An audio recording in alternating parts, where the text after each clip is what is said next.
o nível de ativismo da Rede Globo supera sua audiência, fazendo com que a emissora tropece em suas próprias publicações. Eu sou Marcelo Pontes e este é o Verdade Política, um canal que busca revelar o filme preto e branco da nossa política.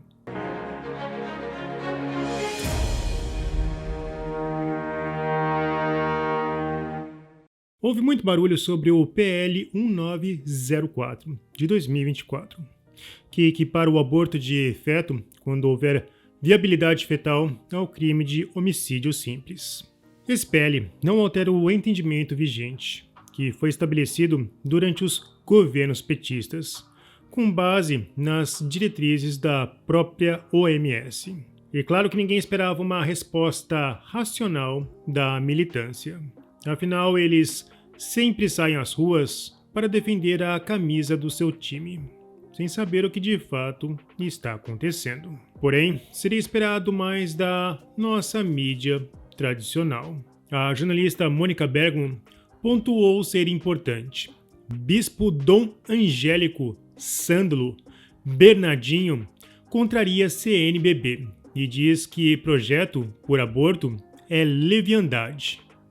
É que é preciso priorizar a educação sexual, em vez de prender mulheres. O mundo está tão maluco que estamos vendo jornalista panfletando a favor do aborto usando um bispo. Acho que nem no universo inverso você veria algo parecido.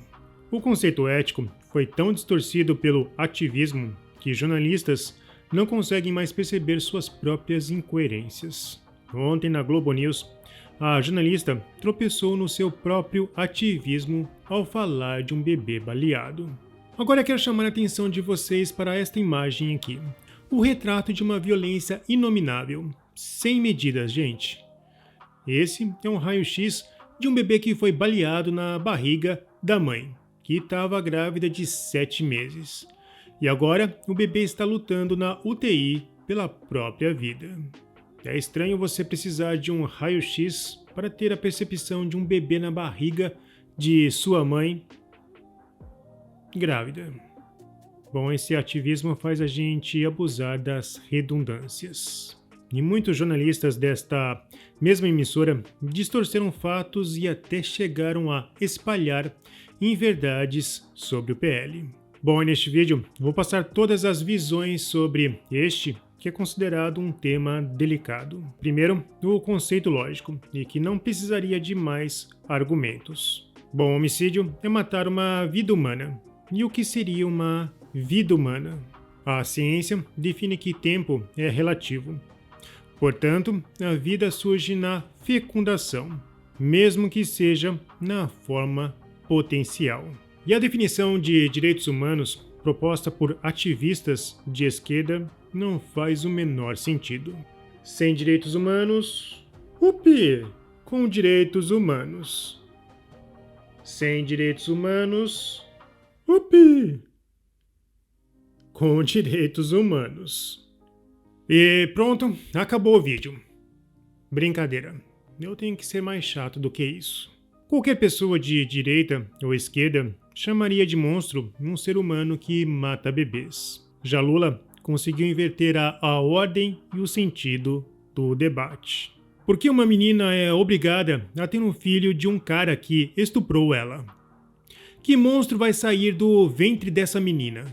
Então, essa é uma discussão mais madura. Não é banal, como se faz hoje. Reforçar que não existe comprovação científica de que uma criança obrigatoriamente herdará os mesmos comportamentos de um dos genitores. Portanto, essa é a definição lógica. Já a OMS tem outra visão. Ela não entende que o tempo é relativo e, estranhamente, não entende a definição de forma potencial. No X, eu já escrevi um texto sobre o tema e é um bom resumo.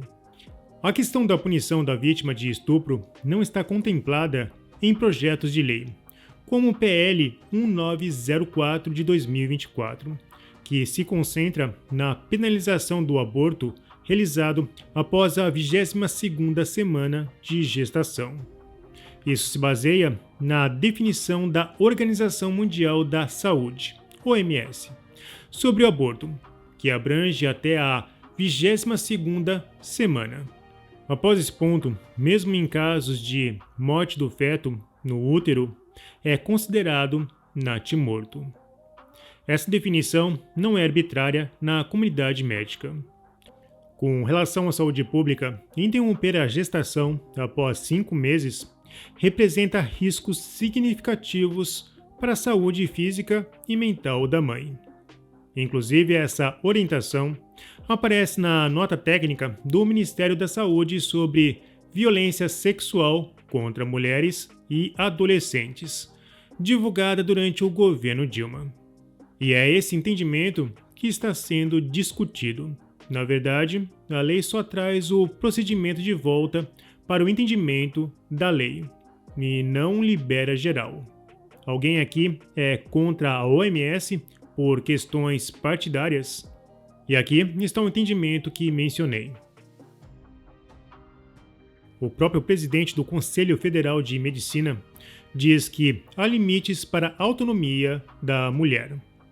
Até que ponto a prática da assistolia fetal em gestação acima de 22 semanas traz benefício e não causa malefício? Esta é a pergunta. Só causa malefício.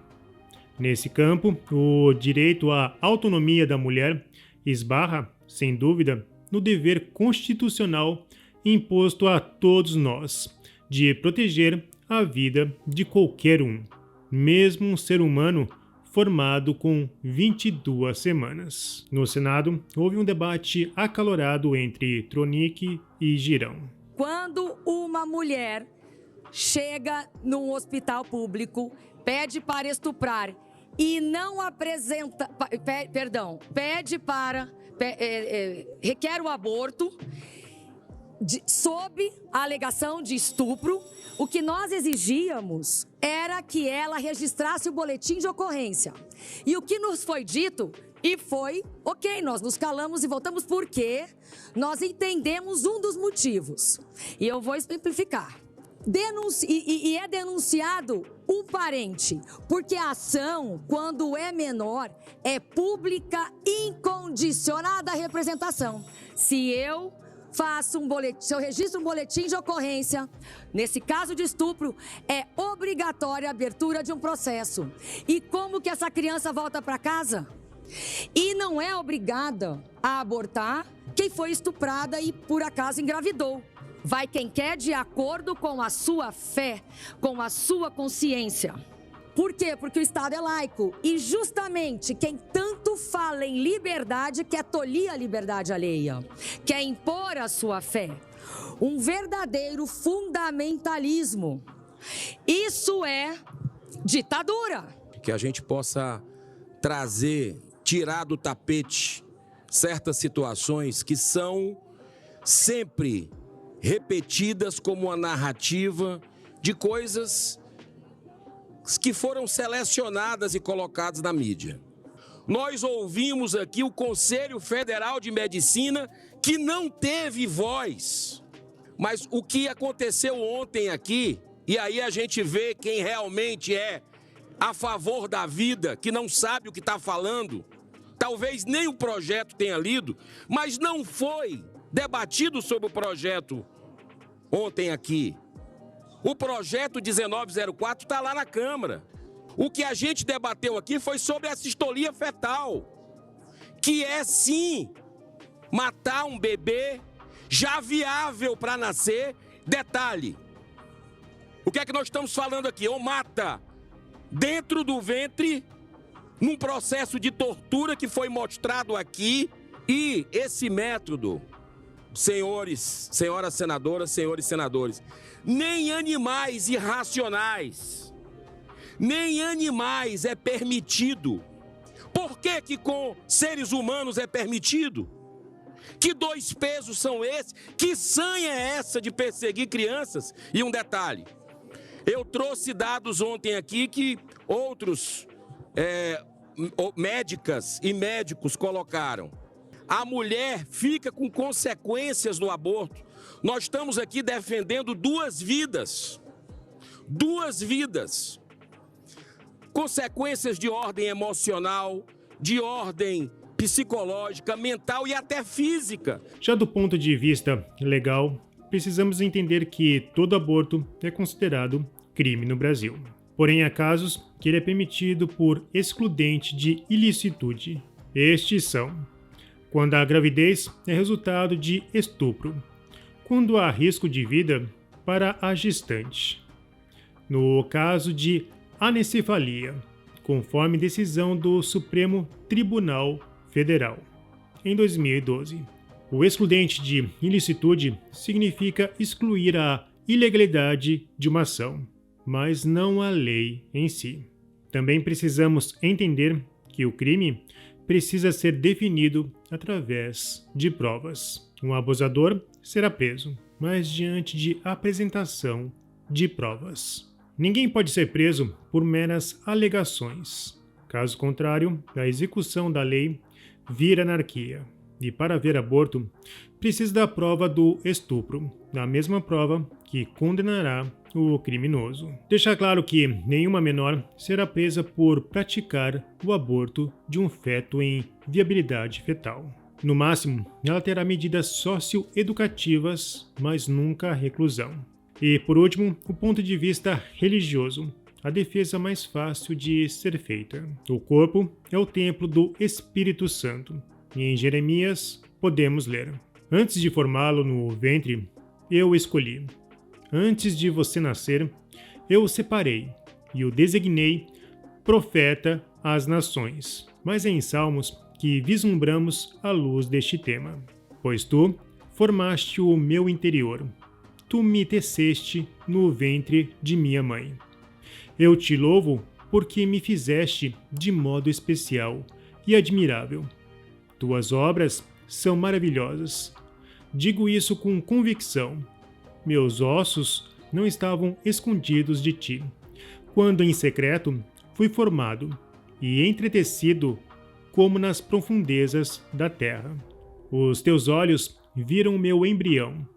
Todos os dias determinados para mim foram escritos no teu livro, antes de qualquer deles existir.